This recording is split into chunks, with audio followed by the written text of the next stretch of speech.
আসসালামু আলাইকুম।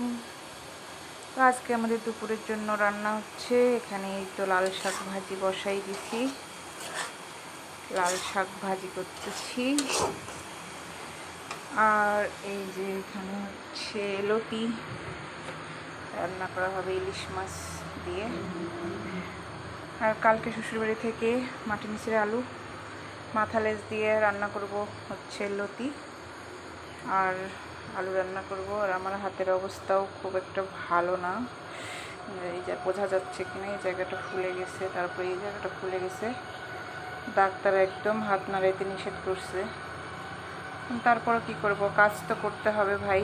সবাই দোয়া করবেন আমার হাতটা যেন তাড়াতাড়ি ঠিক হয়ে যায়। সব কাজকর্ম বাচ্চারা করতেছে। দেখেন ছেলে এই যে পেঁয়াজ রসুন কেটে দিছে, তো উপায় নেই, কী করব, সব কাজ তারাই করতেছে। তো এই হলো আজকে আমাদের দুপুরের আয়োজন। এই হাত একদম নাড়াতেই নিষেধ করছে। এই যে অনেকটা ফুলে গেছে, এখানে এখানে বোঝা যাচ্ছে কিনা, শক্ত হয়ে রয়েছে একদম। এই যে সবাই দোয়া করবেন, ভালো থাকবেন, সুস্থ থাকবেন। আসসালামু আলাইকুম।